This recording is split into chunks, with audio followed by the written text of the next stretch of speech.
Hello, everyone. Welcome to School After Hours podcast, where staff, administrators, and families keep their finger on the pulse of the wonderful world of OST programming, aka out of school time programming.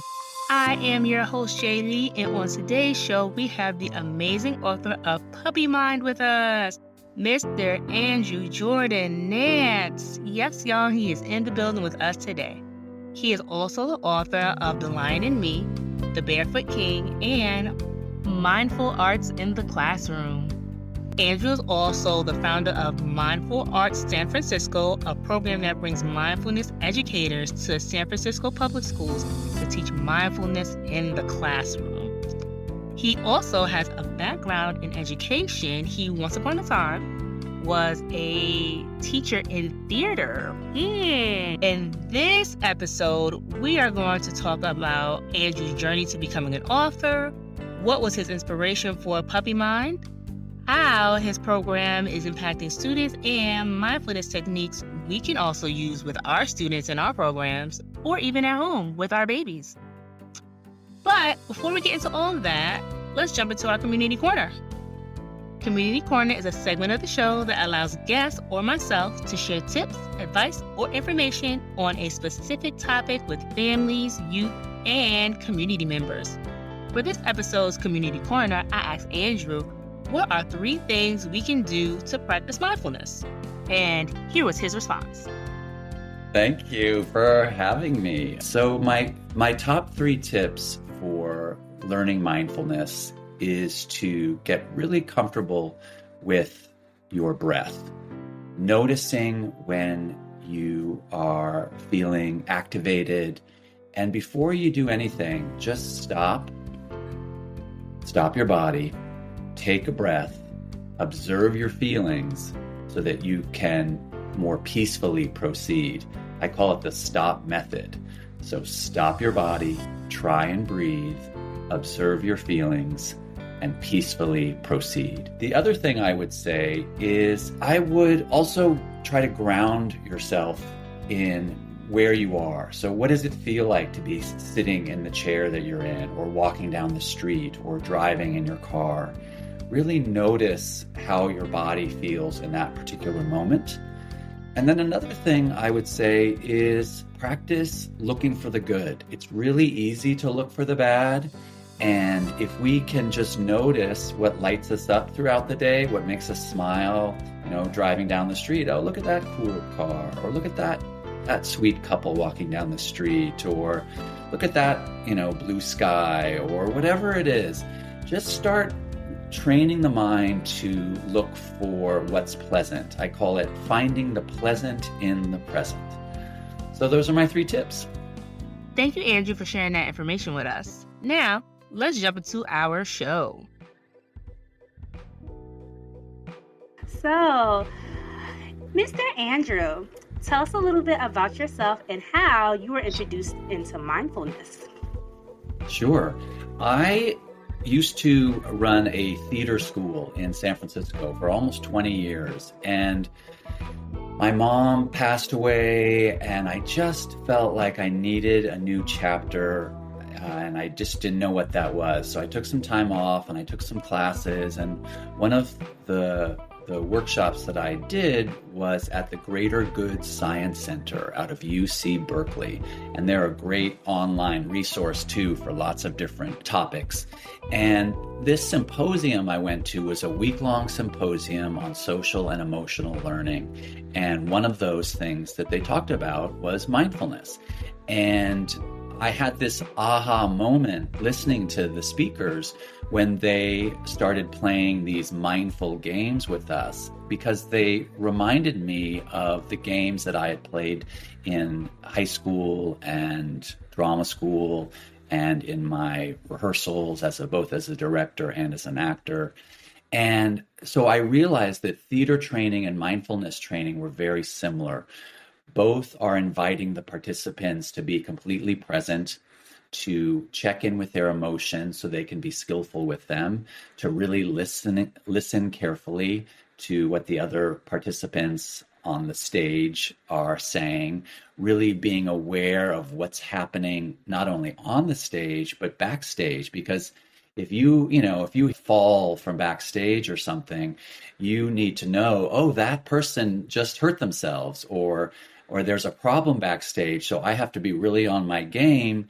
Maybe I need to improvise because this person is not coming on stage the way they're supposed to.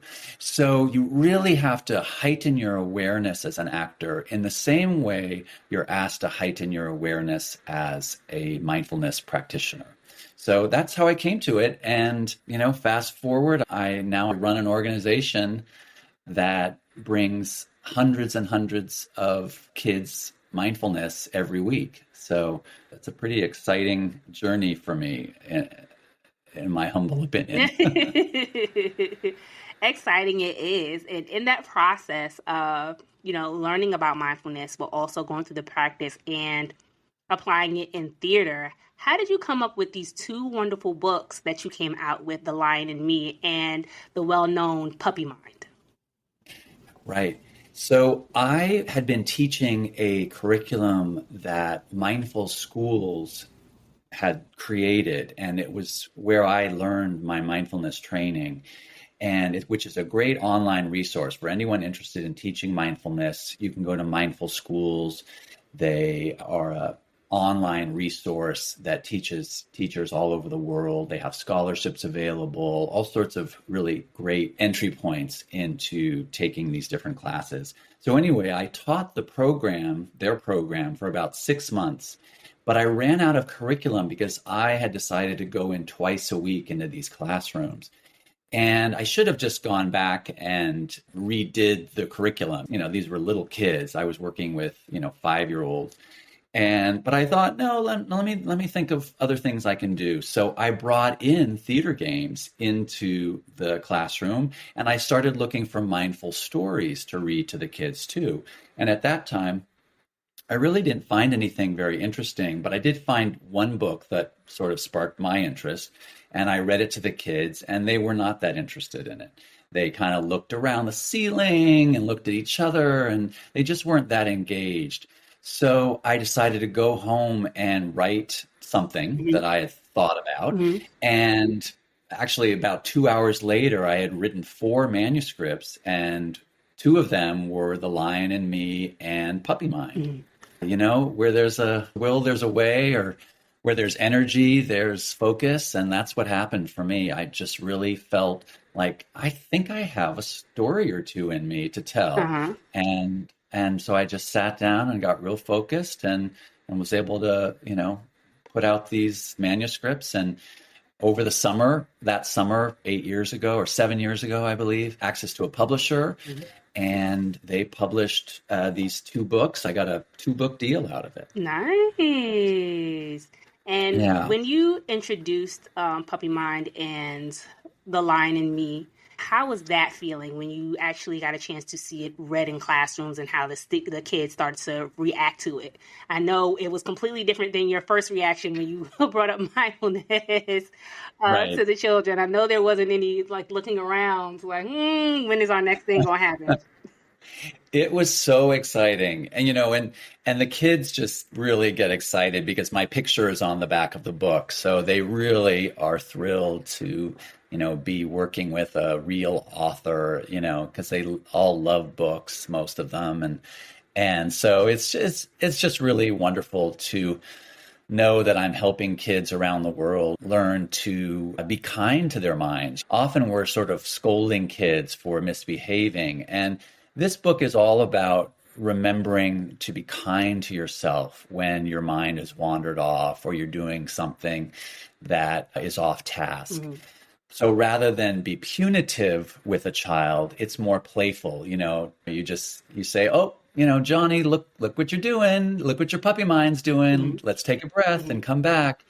And that's all it is. It's just waking up the mind enough to know that it's no longer being skillful. Right, exactly. And the one thing that I like about it is that the story is very relatable. And you can see yourself, no matter of age, how your puppy mind can act, especially in certain situations. But it also gives those students that may be dealing with a certain disability, let me say, a comfort in knowing that, hey, this is normal. This is not anything to be ashamed of or feel bad about.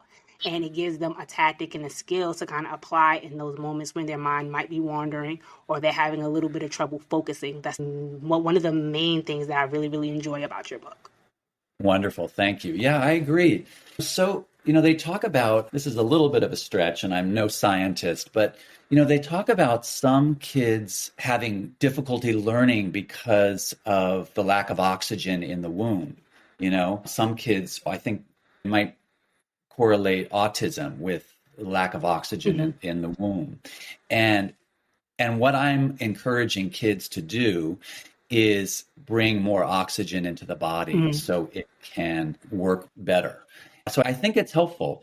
I see this with little kids all the time. I work with 3-year-olds now, and you can already tell at the age of 3 who's able to take a breath more readily than who isn't. And interestingly, just yesterday, I was working with about 12 kids, and I'm going to tell you that I think the girls more readily can take big belly breaths than the boys, generally speaking. And it'd be fascinating if someone would do a study on that, because we all know that typically boys have a little harder time self-regulating. A little bit more energy.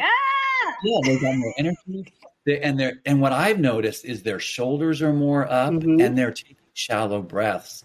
And so if they can learn that new habit of just breathing more deeply throughout the day, I think they'd be able to more readily navigate those big emotions that we've been talking about. Right. And in mindfulness, how important is breathing in that process of being mindful? I think it's one of the first components of mindfulness. If we aren't able to stop our bodies and take that work, it's going to be harder for us to wake up that prefrontal cortex and get back online. So I would say the body is extremely important, noticing what the body is up to, and then also noticing what the breath is up to. Because so often we get in habitual ways of being, our shoulders just may be constantly up, or our bellies are tight, or our knees are tight, or our jaws are tight. And if we don't notice that these things are trying to hijack us and get us out of our prefrontal cortex, we're going to make mistake after mistake after mistake throughout the day.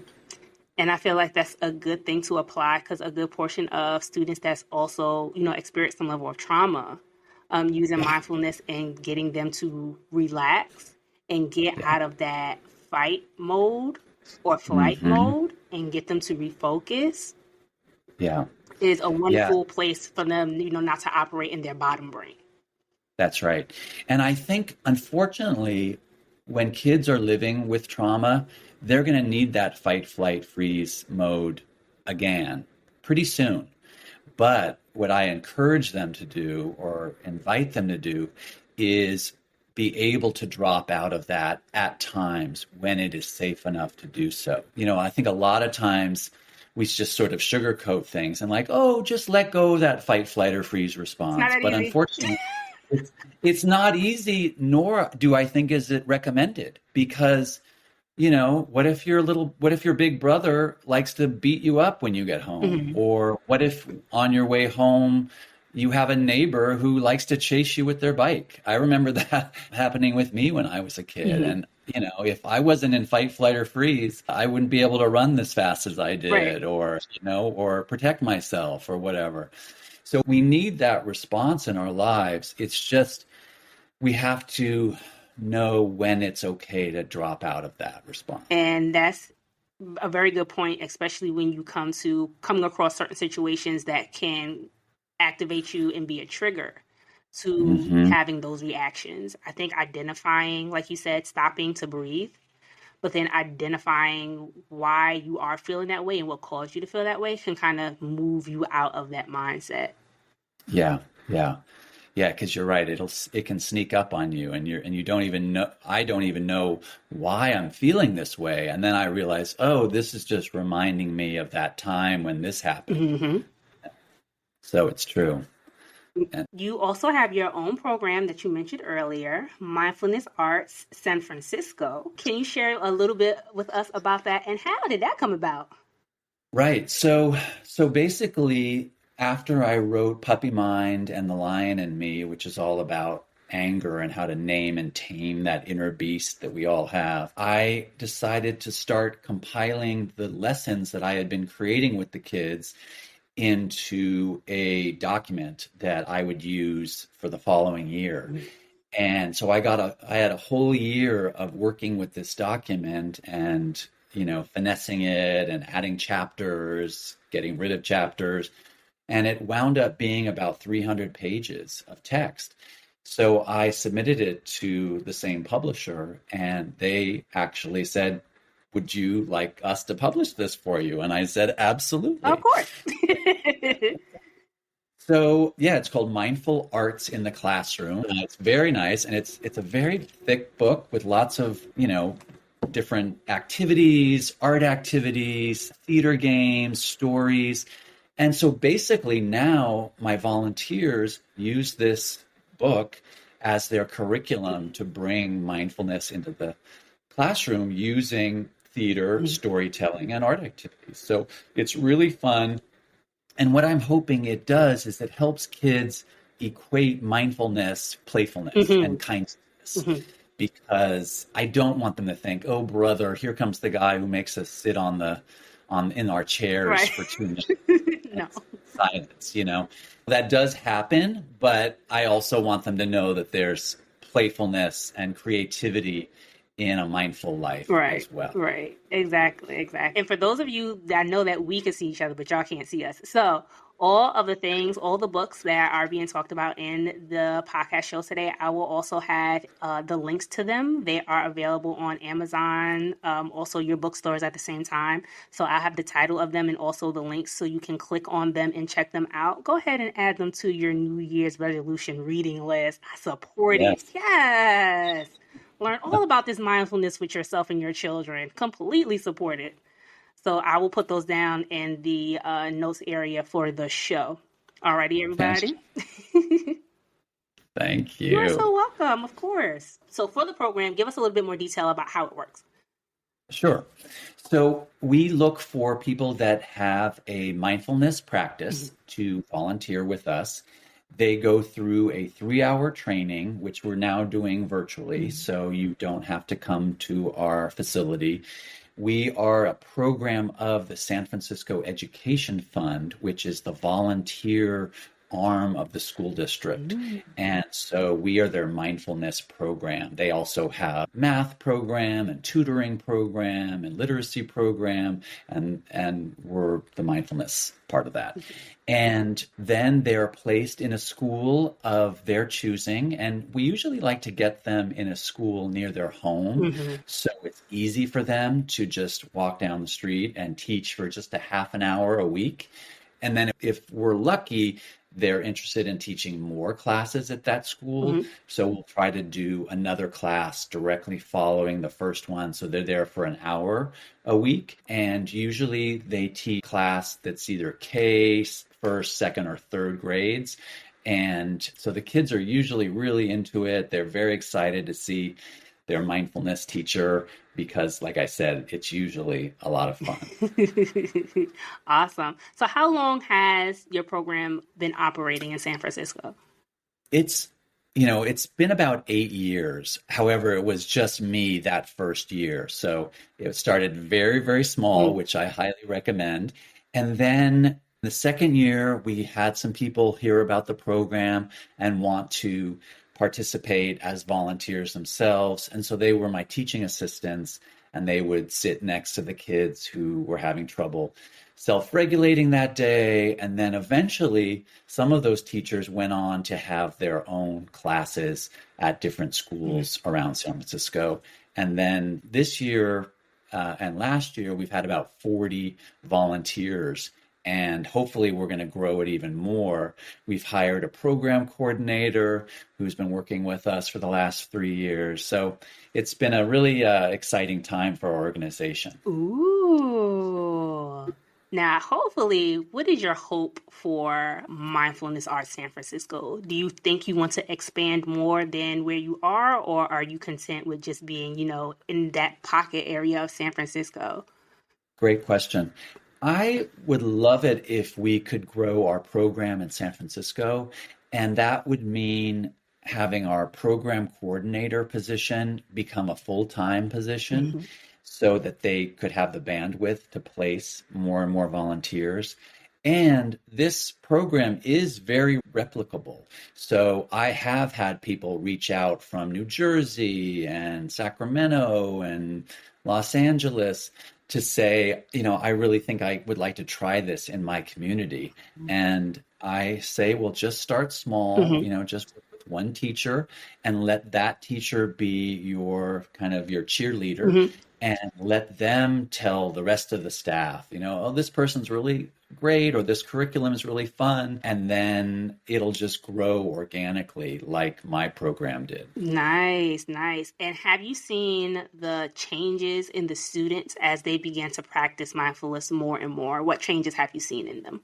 Right. So, this year after teaching through COVID, and it was all virtual, I was really worried about coming back to the school because, we were all wearing masks, Mhm. we all still wearing masks, and I just didn't know if it was going to be fun.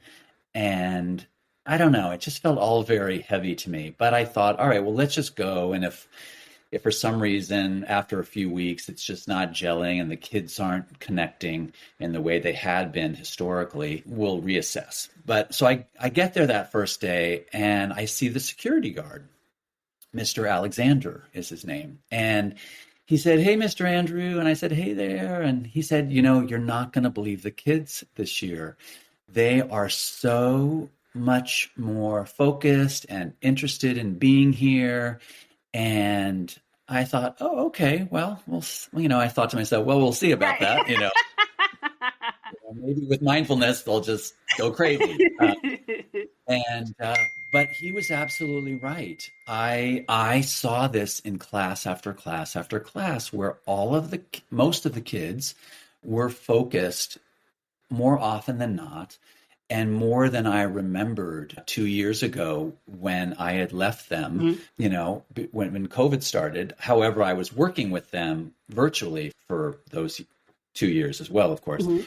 But so the short answer is the whole school has this feeling of focus and curiosity and kindness that wasn't there 3, 4 years ago when I started in that school 5 years ago. Mhm. And so we've seen incrementally that the population and the community has really changed for the better because of these mindfulness programs. So I'm really, really heartened to see that. That also, of course, the school is looking at social emotional learning techniques that they've been using as well, Mhm. independently of my program. And it's just really important that schools put in the effort now so that they can see the outcomes 5 years from now, three Yes. years from now. Yes. This isn't let's start this program now, and a week later you're going to see a difference. Mm-mm. It's a slow process of relearning how to move in the world, and it's worth the effort. And most definitely me having an after school programming background for close to 10 years now, maybe a little bit, actually a little over 10 years. I've been doing this since I was a teenager. Ooh. Oh, y'all get old. You could definitely see the difference of students that have practiced mindfulness earlier in their life and has Yes. continued to do it throughout their middle school and high school years compared to someone that has just started probably in middle school or high school and now are trying to learn the fundamentals of it and carry it throughout their life. It is a significant difference, and it is definitely the earlier you start, the more adaptive skills you have when you have harder times in life. That's right. Yeah, it's just like the fact that we learned how to tie our shoes so young. You and I could continue our conversation if we looked down and saw that both our shoelaces were untied.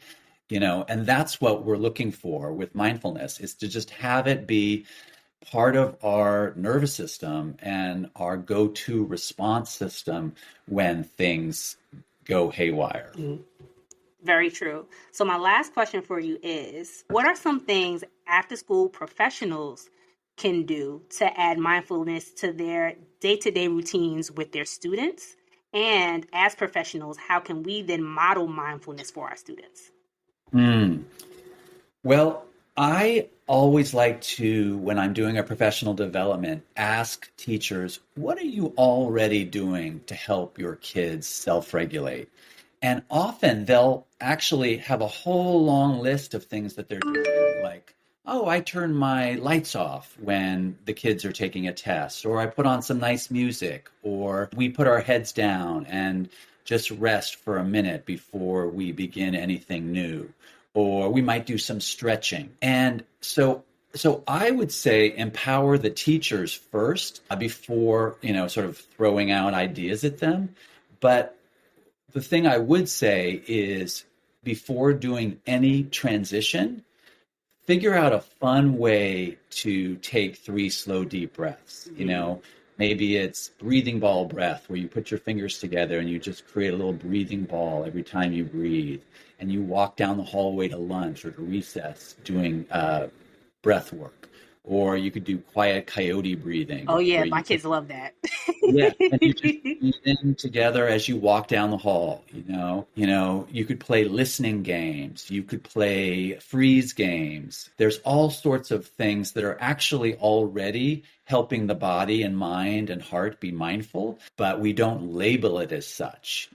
Talking about what you're thankful for is a great gratitude practice. It's a great mindfulness practice, but we don't label it as such. So there's a lot that teachers are already naturally doing that is bringing mindfulness to their kids. They just don't realize it yet. So I think the first thing is to just look inward and to look at what your lesson plan is and what activities you're bringing to your kids, and go, wait a minute, actually, you know what? This is helping them with their self-regulation and their community building and all those fun things. So, and then the other thing I would say is for the adults, I see again and again that adults do not like to see kids freak out. So they rush in to fix it Mm-hmm. because they are feeling so uncomfortable. Mm-hmm.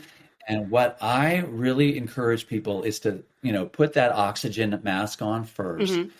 Take a few breaths, realize that you're just feeling uncomfortable because you're witnessing a little kid lose it. Mm-hmm. And rather than match their energy, be the opposite of that energy so they can learn to model what it's like to be an adult in the world. Mm-hmm. I think a lot of times, adults just freak out, and then the kid has no anchor to latch onto, Right.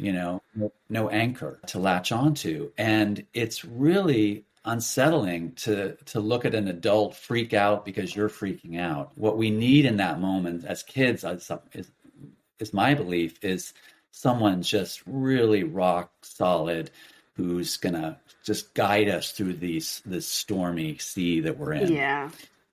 And it's sometimes I find, even me personally, before I approach a child that's having a difficult time, is taking a moment myself to say, okay, we got to be a little bit calmer, especially when they're at a 10 and I need them to be somewhere around a 4. Like, okay, I see that you're, experiencing some difficulty. Do you want to talk about it, or do you want to let you have some time to yourself to kind of feel how you feel, and then we can come back and talk about it? And based on, their response, I'll go ahead and give them that moment and then just do check-ins with them. But it gives them a moment to, like you said, identify how they feel, and then also give them a moment to also identify with, what made them feel what they felt. So when we do have that reflective conversation, we could go ahead and identify the points, take a minute and breathe, but also come up with some coping strategies, because that's also important. Implementing coping strategies for them to use when they continue to feel those emotions or come across those hurdles. Yeah, that's right. That's right. And I love that you give them a moment, because sometimes I see teachers just talking at the kids right away. Mm-hmm. And it's just like, it's too much, like, I am mad right now. Right. I do not want anyone to be talking to me. I want someone to maybe hold me, help me breathe, just be with me, but I don't want anyone telling me what to do in those moments. No one does. When you're mad and someone says, stop being mad, that doesn't never, help. ever. It doesn't help at all. And sometimes being in that mindset of children are children, but children are also people. So That's they're right. learning how to deal with those emotions that they come across because they're new to it. They're just discovering who they are as people, as individuals, and especially depending on what time frame they are in life. If you're coming across your preteens, your teenagers, their little hormones is something different, y'all. Right. That's right. Yeah. Yeah.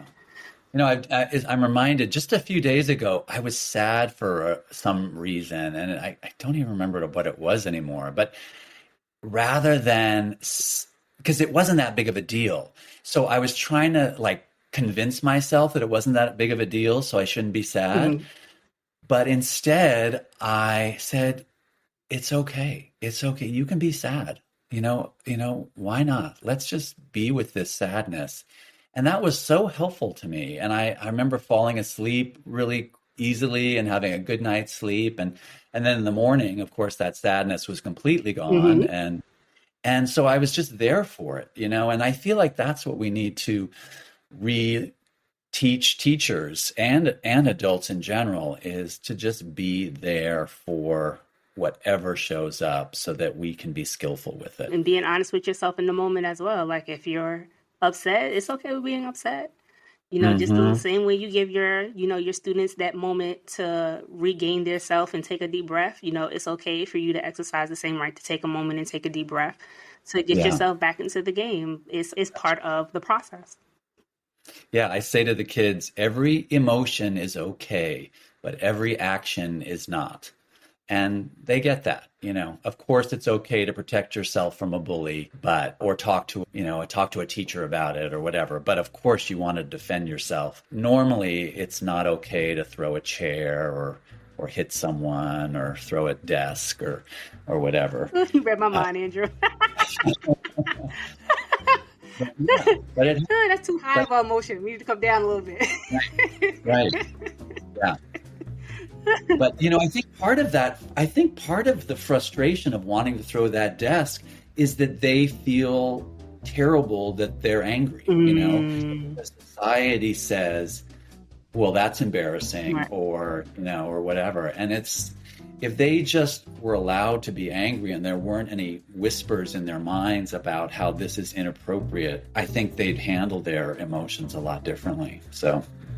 Awesome. Good stuff. I'm so happy that we have had this conversation, and it is so helpful having you, Andrew. You gave some great insight to mindfulness, but also to what you're doing. I truly appreciate you being on the show, and this will be a good segue for us to go into Professionals Lounge. Hey! Professionals Lounge is a segment of the show that allows guests to share advice and tips with other practitioners in the OST and youth development field about how they can begin growing their gifts and talents, but also developing themselves as professionals in the field. Here is my Professionals Lounge question. So for you, my question is for self-care, because self-care is a very big thing in the field for any service industry. When you're dealing with the public, children, anything, self-care is very important. What are some mindfulness tips OST practitioners can use in their personal and work life? Great. Wow. I mean, there's so many, and I guess I would say, think about 5 things that would make you feel better throughout your day. Whether that's, I love yoga, so I'm going to go take a yoga class, or I like running, so I'm going to go running, or I like biking, so I'm going to do that, or, whatever it is, do what energizes you and excites you. Because I could certainly say, I love to swim, so go swimming, but, you got to find what lights you up. So that's the first thing. And then, of course, I would really recommend a mindfulness practice, 5 minutes, maybe twice a day. And also think of micro moments throughout your day that you can take a few deep breaths. Maybe that's driving. Maybe that's at a stop sign. Maybe that's walking through your school front door, or taking 10 breaths to get to your classroom. Whatever it takes, because the more we can remember to oxygenate our minds and our bodies and our hearts, the better we're going to show up for our kids. So it sounds like crazy simple, but I guarantee you're not taking enough deep breaths throughout your day, because I think every human on the planet isn't. And I know that's a big overreach to say that, but I'm pretty sure that the more we take deep breaths, the more we wake up. Right. And that's the truth. Just inhale, exhale. Do it a couple of times. It'll be okay. Yeah. Well, everyone, that brings us to the end of our show. I'd like to thank Andrew for being with us today. I truly enjoyed our conversation. Please come back and we can finish having this conversation about mindfulness. I'm sure there is a lot that you could continue to share with us as we continue to grow as individuals.